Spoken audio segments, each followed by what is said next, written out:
Meus irmãos, mais um dia do Senhor, Ele nos dá o privilégio de estarmos na sua casa, adorando e louvando o seu santo nome. Mesmo distantes, mas podemos dizer que estamos em sua casa, porque estamos na presença do nosso Deus. Vamos orar?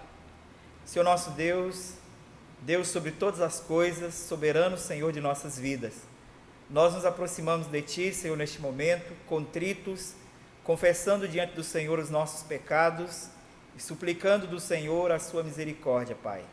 Pedimos ao Deus que o Senhor abençoe este momento em que o seu povo na tua presença te adora, que o Senhor, ó Deus, derrame sua graça, sua misericórdia, o seu favor sobre todos nós. Rogamos isso no nome de Jesus, ó Pai, que o Senhor seja adorado no louvor do seu povo, para a glória do Senhor. Amém. Vamos ler a palavra do Senhor no Salmo 62, os versos 1 e 2. Diz assim a palavra do nosso Deus: somente em Deus, ó minha alma, espera silenciosa, dele vem a minha salvação. Só ele é a minha rocha e a minha salvação, e o meu alto refúgio, não serei muito abalado. Vamos louvar ao nosso Deus, este que é o nosso alto refúgio. Louvemos ao Senhor com cânticos espirituais. Senhor.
Senhor e agora vamos também adorá-lo ouvindo a sua palavra.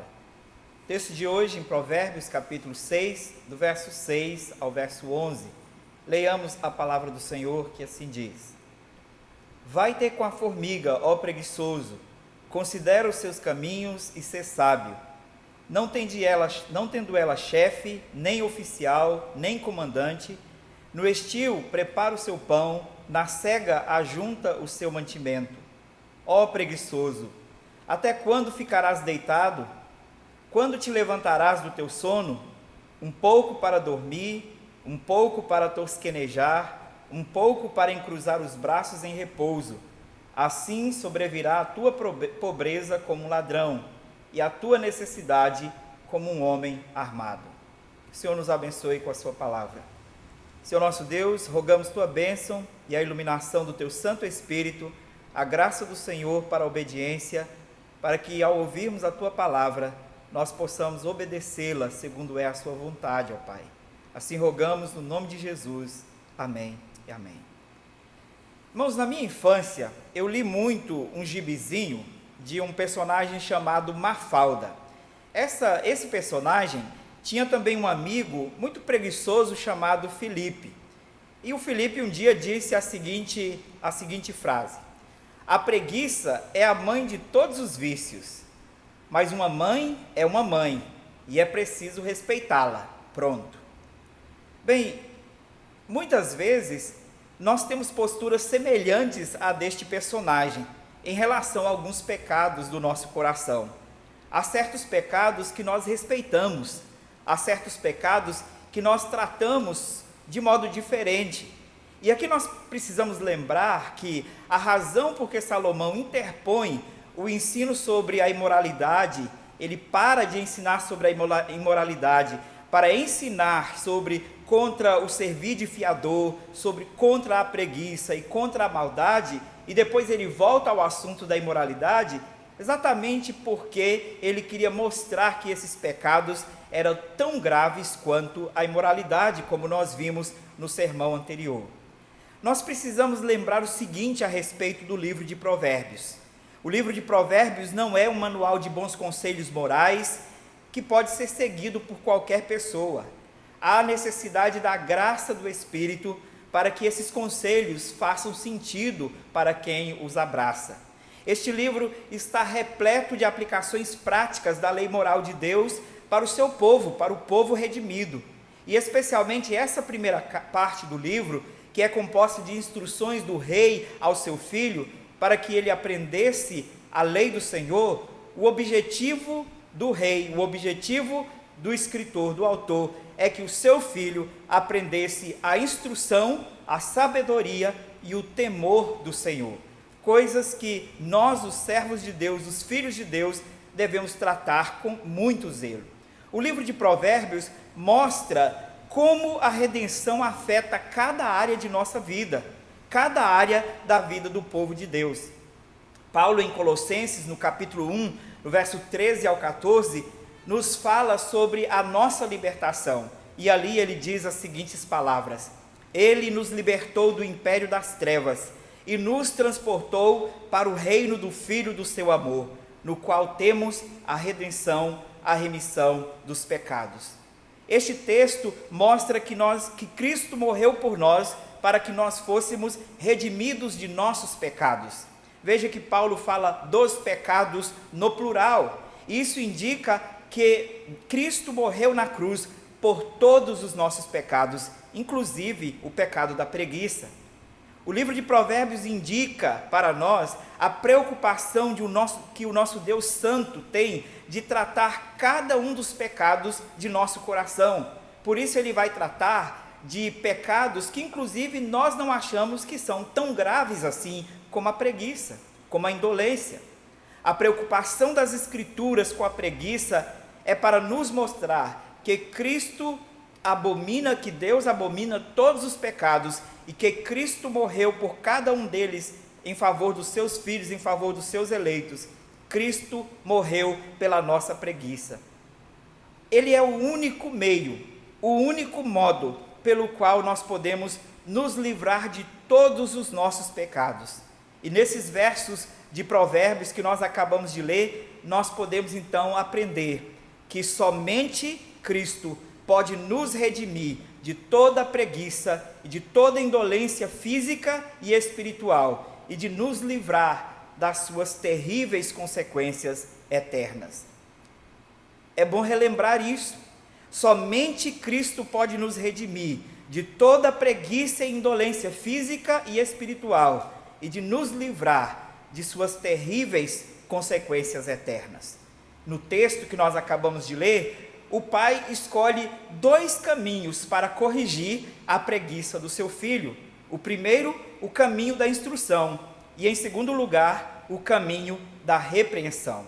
Olhamos então, em primeiro lugar, para o caminho da instrução que o pai escolhe para corrigir o seu filho. Dos versos 6 até o verso 9, diz assim, até o verso 8, diz assim: vai ter com a formiga, ó preguiçoso, considera os seus caminhos e ser sábio, não tendo ela chefe, nem oficial, nem comandante, no estio prepara o seu pão, na cega ajunta o seu mantimento.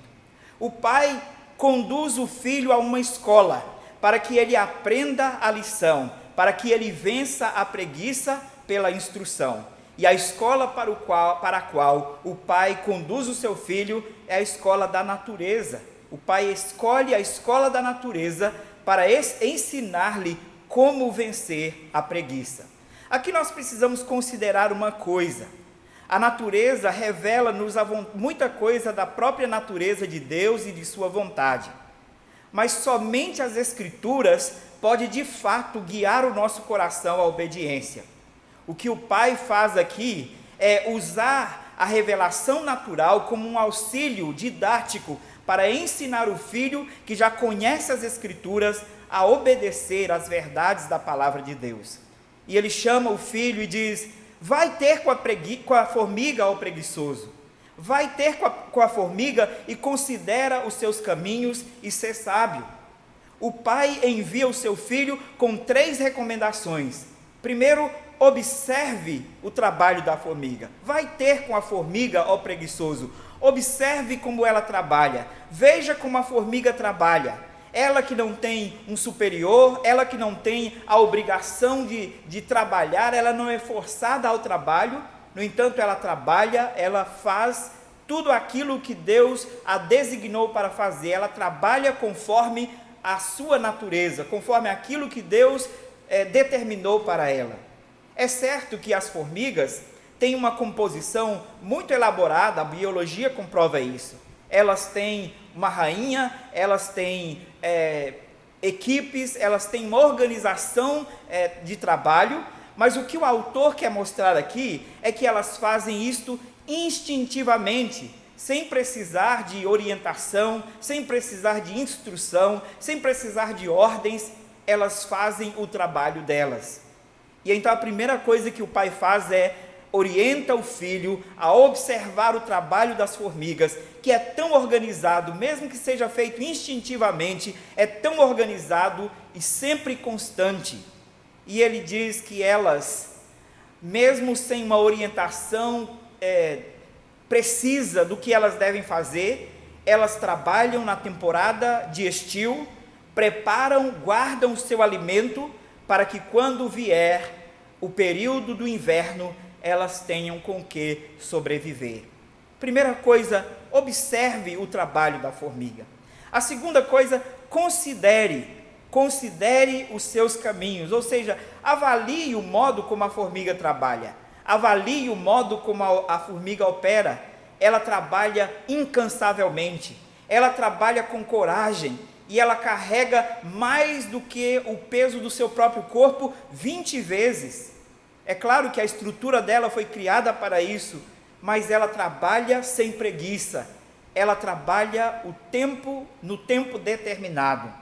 Assim, o pai está chamando o filho a considerar a coragem, o desprendimento da formiga para trabalhar e servir a sua família e também a sua constância no trabalho. Observe, considere. Por último, ele dá um terceiro conselho e diz: aprende, ou tome uma lição. e aprenda a sabedoria. Seja sábio ao observar a formiga. Veja o que ele diz no verso 6. Vai ter com a formiga, ó preguiçoso, considera os seus caminhos e ser sábio. Se você observar o trabalho da formiga, você vai perceber o quanto elas instintivamente produzem, trabalham, não param, não cessam de trabalhar, enquanto é tempo de trabalhar. Elas só param quando já não é mais o tempo de trabalhar. A preguiça, então, é aquela atitude avessa ao trabalho que no tempo de trabalhar, a pessoa não quer trabalhar. E aí sim constitui um pecado no coração. Porque quando é dever trabalhar, quando é necessário trabalhar, quando é o tempo de produzir, e por causa da preguiça, o indivíduo deixa de produzir, a pessoa deixa de trabalhar, assim ela está demonstrando o pecado do seu coração. Olhar para a natureza, observar como ela obedece às palavras de Deus, como ela obedece às ordens que o Criador determinou, também nos serve para mostrar, para nos alertar que nós também, como criados, como criaturas de Deus, devemos obedecer ao nosso Deus.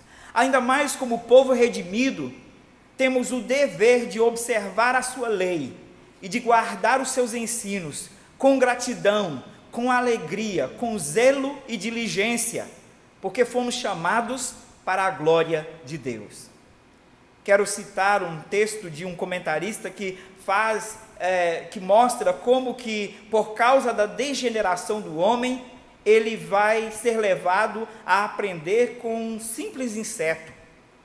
Ele diz: o homem é ensinado mais do que os animais da terra, e é feito mais sábio do que as aves dos céus, mas ainda assim é tão degenerado que pode aprender a sabedoria a partir do inseto,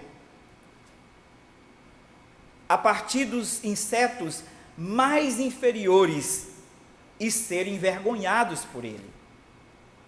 O homem, que é o mais sábio de toda a criação, que foi dado inteligência e que foi criado à imagem e semelhança de Deus, por causa da degeneração do pecado, aqui é levado a aprender a sabedoria a partir da observação de um inseto inferior, e ainda mais, ser envergonhado por ele, porque enquanto o inseto trabalha, muitos de nós repousa na preguiça.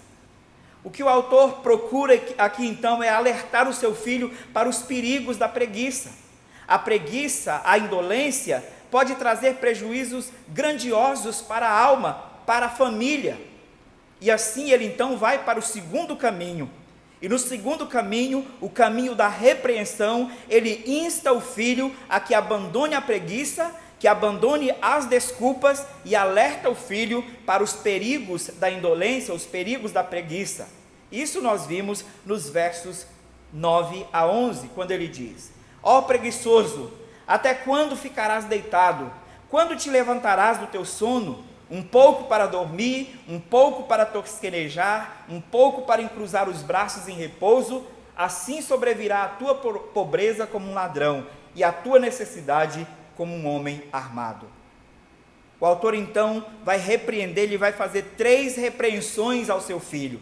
Primeiro ele repreende como um senhor que chama o seu servo, o seu escravo, que dorme até tarde, e ele o desperta: acorda preguiçoso, até quando vai ficar dormindo? Até quando ficarás no teu sono? Quando te levantarás deste sono? Depois ele também o repreende como um pai repreende o filho indolente. Talvez você possa ter tido já a experiência como pai de tentar acordar o seu filho de manhã para ir para a escola, e ele na sua preguiça não quer acordar. E muitas vezes você tenta, você insta até que consiga que ele acorde. Assim, o autor faz com o seu filho, o pai faz com o seu filho, repreende-o contra a indolência e a preguiça, dizendo: acorda, até quando ficarás deitado? Até quando é que te levantarás deste teu sono? O pai faz três repreensões ao filho aqui. Primeiro, ele condena as desculpas que o filho apresenta. A primeira delas é de usar a necessidade do sono como desculpa ou justificativa para a sua preguiça. E no versículo 10 ele diz, um pouco para dormir. Como se estivesse dizendo, não, só mais um pouco para dormir, o sono é necessário, o descanso é necessário.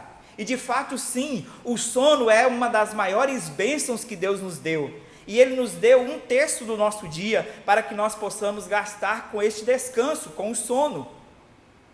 Mas o sono que é uma bênção de Deus, o descanso que é provido pelo próprio Deus, pode se tornar um mal para nós por causa da nossa degeneração. E a desculpa de que o sono é necessário para justificar a preguiça e a indolência só agrava o nosso pecado. E assim o filho dava desculpa, só mais um pouco de sono, só mais um pouco de sono, porque ele é necessário. A segunda desculpa que o pai condena é a desculpa de que é necessário dar um cochilo, e talvez aqui, aquele cochilo depois do almoço, mas um cochilo mais longo do que o necessário. E ele diz, um pouco para tosquenejar, só um minutinho para cochilar. Mas se este tempo para cochilar, para tosquenejar, é usado como desculpa para justificar a preguiça, assim, esta bênção também que nós temos de poder descansar um pouco depois das tarefas, depois do trabalho, também se torna pecaminosa, também se torna pecado, porque nós estamos apropriando de uma bênção divina e usando-a de modo incorreto. A terceira desculpa que o pai condena é a desculpa do repouso necessário, um pouco para encruzar os braços em repouso. Não, é só um pouco para parar o trabalho e cruzar os braços. E o preguiçoso nunca acha que o tempo que ele parou é suficiente. Ele sempre desejará mais. Nós temos tido a triste experiência de ver alguns irmãos dizerem, olha, eu não contrato mais crentes na minha empresa, porque eles aproveitam da situação. Alguns são preguiçosos e indolentes e não fazem bem o seu trabalho. Usar a preguiça, usar a necessidade de descanso para justificar a preguiça e não servir bem na sua função é pecado, é condenado pelas Escrituras. E assim, o autor mostra então, nessas advertências, que é pecado e que nós precisamos abandonar esse pecado. Por isso ele insta com força, com vigor, dizendo, acorda, preguiçoso. Até quando permanecerás deitado? Até quando justificarás a sua preguiça com tais desculpas? Acorda. E aí ele então apresenta o perigo da preguiça. E na sua última consideração, na sua última repreensão, ele alerta o filho sobre os perigos da indolência e as consequências fatais dessa preguiça para o filho. Veja o que ele diz no verso 11. Verso 11 ele diz, assim sobrevirá a tua pobreza como um ladrão e a tua necessidade como um homem armado. Eis aí o perigo da preguiça, a pobreza e a necessidade. A pobreza, o autor descreve-a como um ladrão que se aproveita da ocasião. A pobreza aproveita-se da preguiça do homem para se instalar. E assim, a pobreza instalando sobre a preguiça, e especialmente dos homens que são responsáveis por prover para suas famílias, não colocará apenas a sua vida em situação difícil, mas colocará a vida da sua esposa e também dos seus filhos. Mas a mesma verdade também se aplica à esposa, que por sua indolência não cuida bem da sua função ou não cuida bem do seu lar, assim prejudicando não somente ela, mas também a sua família. A pobreza é amiga da preguiça. A pobreza é, na verdade, irmã gêmea da preguiça. E junto com ela vem a sua prima, a necessidade. E o autor mostra então como a necessidade também vem de assalto, como um homem armado, Como um homem armado, ela assalta e toma aquilo que a família tem. E é triste quando uma família passa necessidade. As famílias passam necessidades por várias razões. Talvez agora nós tenhamos algumas famílias passando necessidade por causa da situação, que não foi esperada, não foi planejada, não foi desejada por ninguém. Ninguém previu que isso iria acontecer.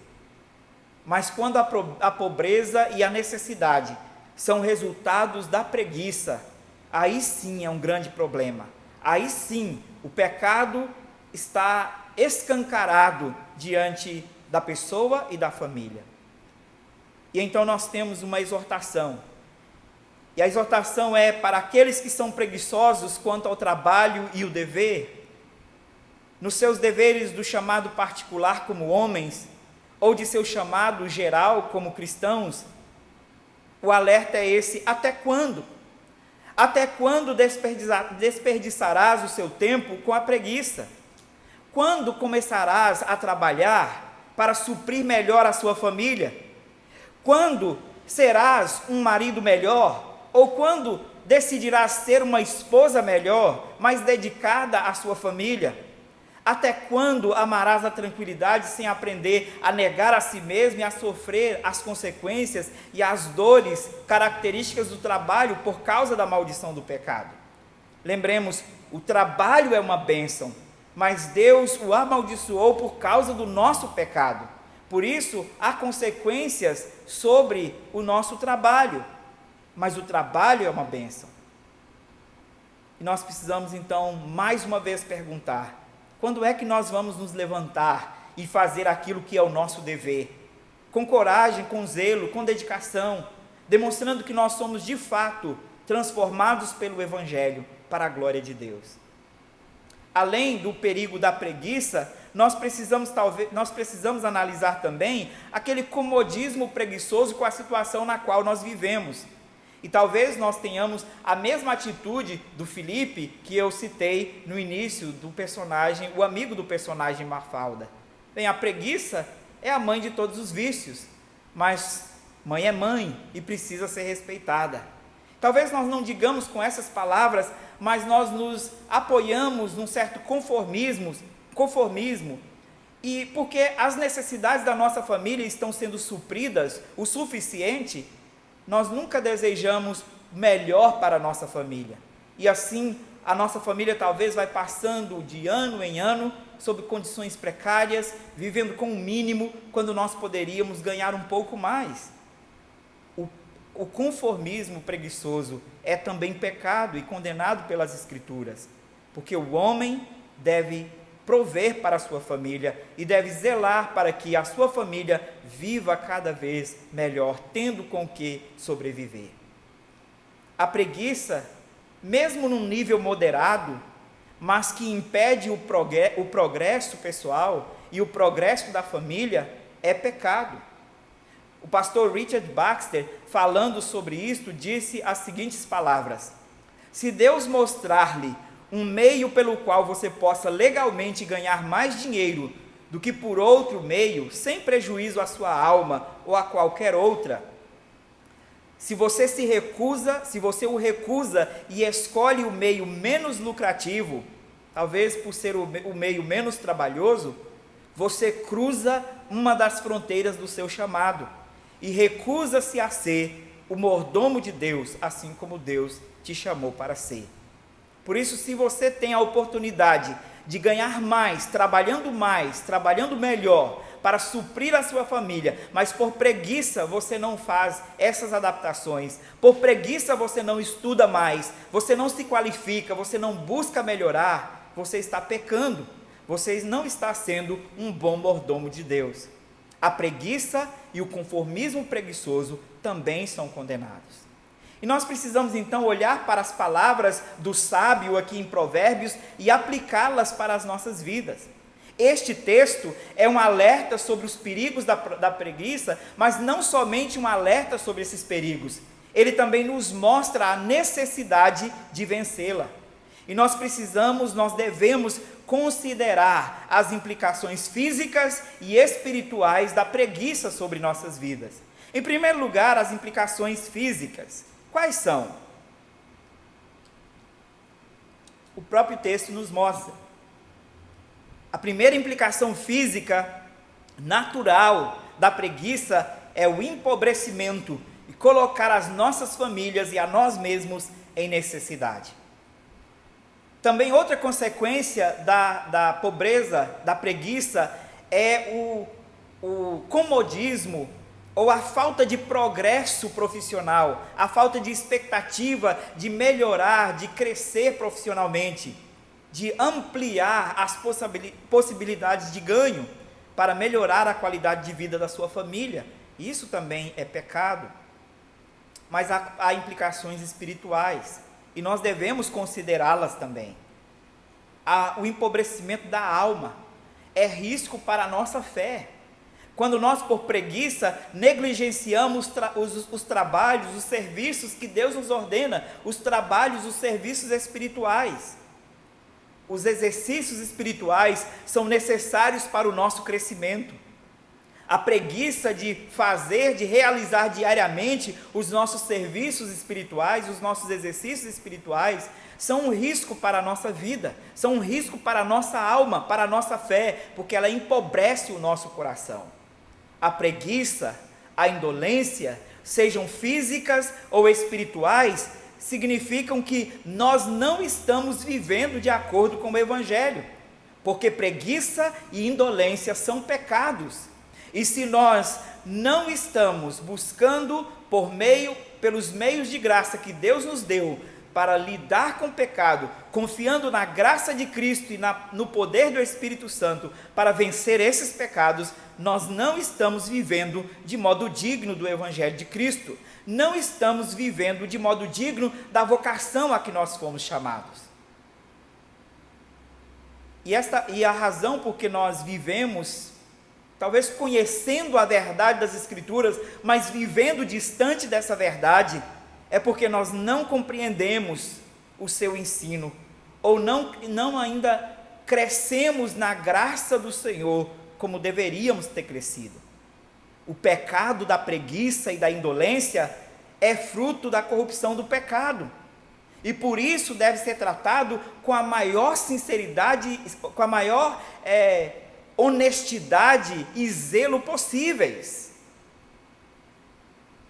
O pecado mudou completamente, mudou profundamente a nossa visão do significado, da dignidade e da necessidade do trabalho. O pecado também mudou a nossa postura em relação ao trabalho em si, ao trabalho físico. Não é comum ouvirmos que o pecado é um castigo de Deus? Não é comum, aliás, que o trabalho é um castigo de Deus? Não é comum ouvirmos que quando chegarmos no céu, vamos encontrar Adão e ter uma conversa com ele? Não é comum também ouvirmos coisas como, se eu descobrisse quem inventou o trabalho? Essas posturas mostram que nós não entendemos o significado, não entendemos a dignidade, a necessidade do trabalho, e nós temos uma visão errada e uma postura errada com relação ao trabalho que Deus nos deu antes da queda. Precisamos de uma teologia do trabalho que corrija essa visão errada. E olhar para o modo como a formiga está trabalhando aqui, ajuda-nos a construir inclusive a nossa teologia.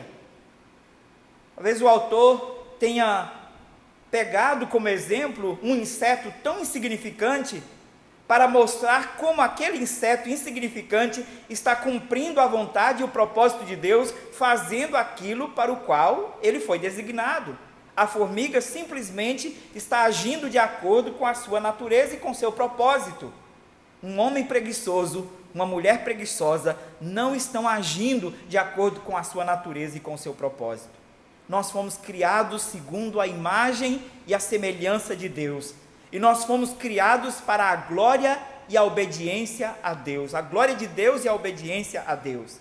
Por isso nós precisamos corrigir a nossa teologia, a nossa visão a respeito do trabalho, para corrigir a nossa postura em relação a ele e para tirar a preguiça do nosso coração. Primeira grande verdade que nós precisamos relembrar aqui: nós trabalhamos porque Deus trabalhou.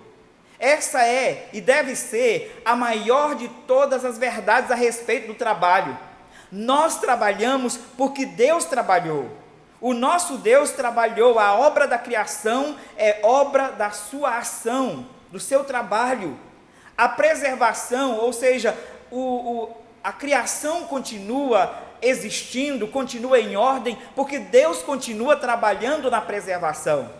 E acima de tudo, a obra de redenção é um trabalho de Deus para nos redimir, para nos resgatar, para nos salvar de nossos pecados. Deus trabalhou, Deus trabalha e Deus continuará trabalhando.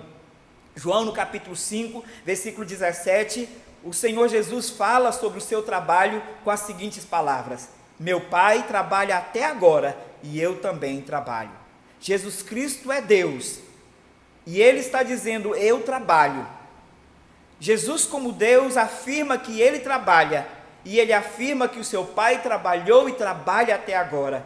Logo, todos os filhos de Deus devem também ter uma perspectiva correta do trabalho e trabalhar pensando que o próprio Deus, o Criador de todas as coisas, trabalha para nos dar exemplo.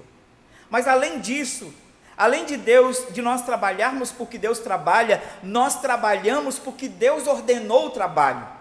O primeiro comando do quarto mandamento é uma ordem a trabalhar. Êxodo 20, versículo 9 diz: 6 dias trabalharás e farás toda a tua obra. Antes da ordem de lembrar do dia do Senhor, de guardar o dia do Senhor, de separar o 7º dia para o trabalho, ou para o descanso e para os serviços de necessidade, de misericórdia, para a adoração, há uma ordem a que trabalhemos. 6 dias trabalharás e fará toda a tua obra. Deus trabalha e Deus ordena o trabalho. Se nós somos preguiçosos e não estamos trabalhando como Deus ordenou, então nós estamos indo contra a lei de Deus, contra a natureza de Deus e contra a lei de Deus. Nós precisamos, além de uma teologia que corrija a nossa perspectiva do trabalho, nós precisamos também corrigir a nossa postura em relação ao trabalho físico.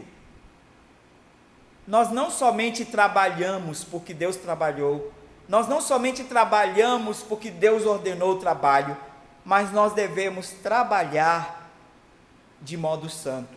Nós não somente trabalhamos, mas trabalhamos de modo santo, como nos ordena as Escrituras.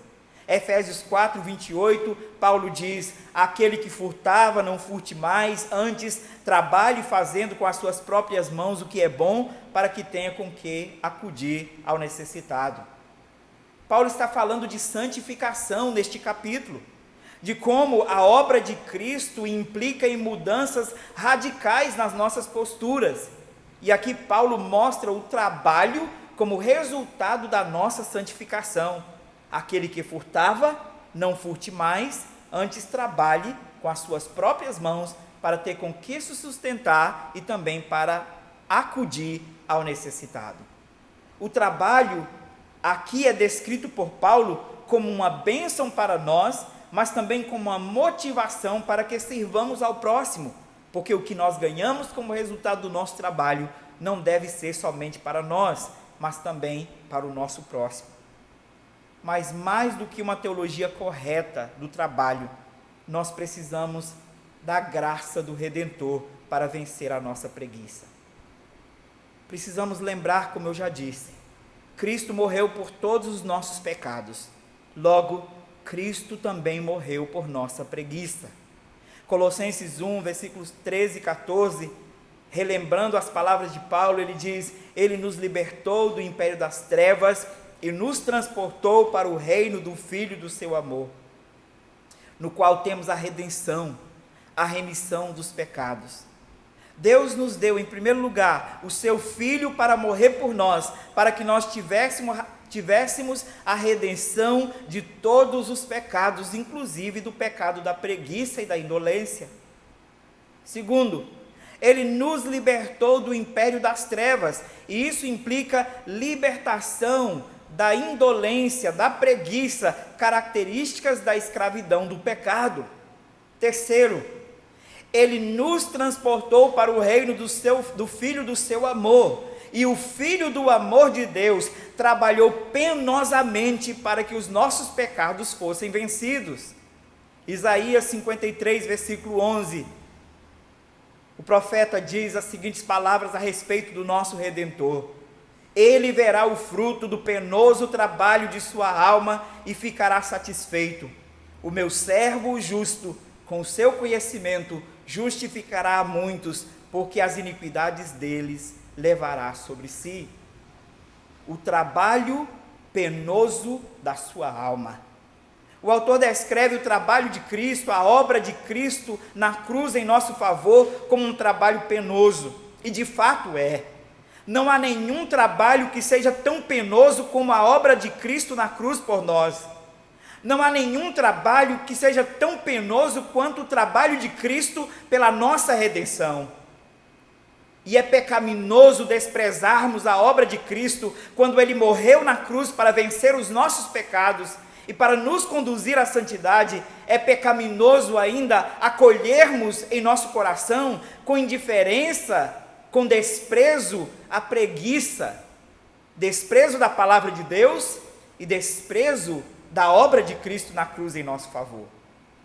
Veja que Cristo fez um trabalho penoso, mas Ele fica satisfeito com o trabalho penoso de sua alma, simplesmente pelo fato de que Ele está fazendo a vontade do Pai que o enviou. Do mesmo modo, nós, como crentes, filhos de Deus, deveríamos também alegrar no nosso trabalho, ainda que seja penoso, porque nós estamos fazendo a vontade do nosso Deus. Deus quer que nós trabalhemos para a glória dEle.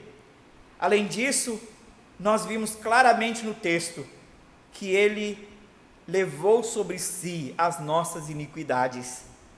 Ele levou sobre si todas as nossas iniquidades. A indolência e a preguiça foram cravadas na cruz no dia que Cristo morreu em nosso favor. Acolher a preguiça, a indolência em nosso coração é negar a eficácia da obra de Cristo, ou é desprezar a eficácia da obra de Cristo para nos conduzir numa vida de santidade e de obediência à vontade de Deus. A indolência, tanto física quanto espiritual, é pecado. E elas podem ter consequências terríveis em nossas vidas. E a indolência física, ela pode estar mostrando, na verdade, o quanto nós somos indolentes espiritualmente. Porque se nós somos zelosos espiritualmente e entendemos o sentido do trabalho, nós não vamos desprezar o trabalho e não vamos acolher a preguiça sem incômodo ou com um certo conforto em nosso coração. A indolência, a preguiça estão mostrando, na verdade, que nós somos preguiçosos e indolentes espiritualmente, ao ponto de não tratarmos, segundo os meios que Deus nos deu para tratar o pecado, esses pecados do nosso coração. Deus nos deu o seu Filho para morrer por nós na cruz. Deus nos deu a graça do seu Filho para nos capacitar a desejar a santidade e a desejar vencer o mal, vencer o pecado. Deus nos deu o seu Espírito Santo, que opera internamente em nós, nos motivando a fazer aquilo que é a sua vontade, nos dando todos os recursos, toda a graça, toda a força que nós precisamos para obedecer à vontade de Deus. Além disso, Deus nos deu os meios de graça. Deus nos deu a palavra, Deus nos deu a oração, Deus nos deu os sacramentos, para que nós pudéssemos crescer em santidade de vida, vencendo os nossos pecados. Não lutar contra a preguiça, não lutar contra a indolência, é desprezar a obra do nosso Redentor e a obra do Espírito santificadora em nosso coração. E a indolência espiritual, ela é ainda mais danosa. A indolência, a preguiça espiritual é ainda mais perigosa, porque ela está colocando em risco a sua própria alma. Ela está fazendo com que a sua alma empobreça. Ela está fazendo com que a sua alma perca as bênçãos que estão gratuitamente disponíveis a todos nós, os que confiamos no Senhor. Nós não podemos afirmar que você vai perder a sua salvação. por causa da indolência, da preguiça ou por qualquer outro pecado, se você é um eleito de Deus. Mas nós podemos sim afirmar que você perde muito da vida cristã, que você perde muito da graça diária de Cristo, quando você age de modo indolente, desprezando os ensinos e a verdade da palavra de Deus. Nós somos hoje chamados a olhar para as Escrituras, e ao olhar para as Escrituras nos chamam a considerar o exemplo da formiga. Que nós possamos hoje, olhando para o exemplo desta formiga, olhando para o exemplo deste inseto, relembrar as verdades das Escrituras, de que nós fomos chamados para glorificar a Deus, para fazer aquilo que Deus deseja que façamos. A formiga está lá fazendo aquilo que Deus planejou ela para fazer, e nós devemos também fazer aquilo que Deus nos chamou para fazer.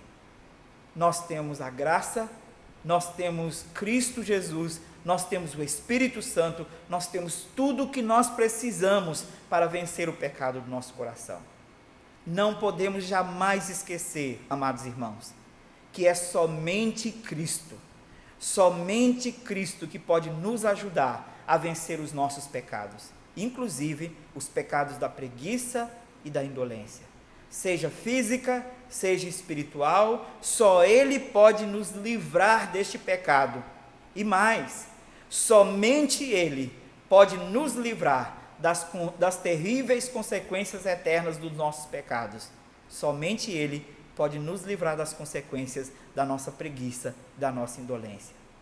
Por isso, meus irmãos, sejamos vigorosos no nosso trabalho.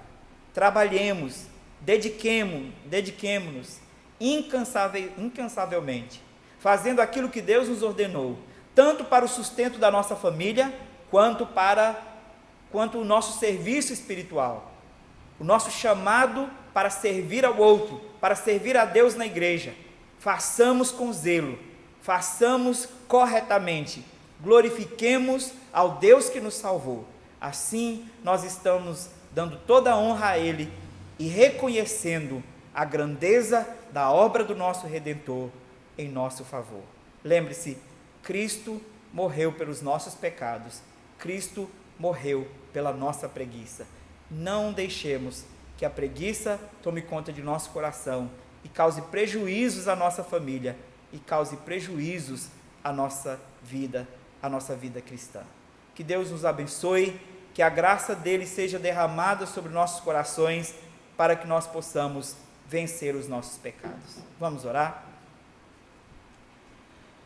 Senhor nosso Deus, nosso bendito e amado Pai, Tu que és o Criador de todas as coisas, que trabalhou por 6 dias para criar todas as coisas, que continua trabalhando para preservar o que o Senhor criou, e que também trabalha continuamente para redimir as nossas vidas, e trabalhou de um modo maravilhoso através da obra do seu Filho na cruz, para nos redimir dos pecados. A Ti nós suplicamos neste momento. Dá-nos Tua graça, Senhor, para que possamos entender corretamente o trabalho e o propósito de nossas vidas para a glória do Senhor, ó Pai.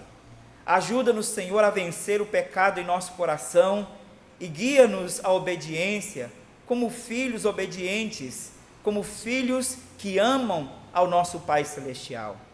Conduz a Tua igreja, Senhor, para que sejamos homens e mulheres valorosos, dedicados no trabalho, zelosos pelo cuidado de nossa família e zelosos pelo trabalho na casa do Senhor.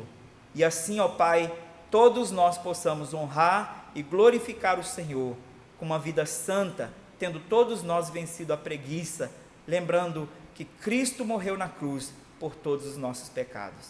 Abençoe a Tua igreja, ó Pai, e derrama a Tua graça e o Teu favor sobre todo o Teu povo, visitando cada lar neste momento e derramando sobre eles a graça e a bênção do Senhor.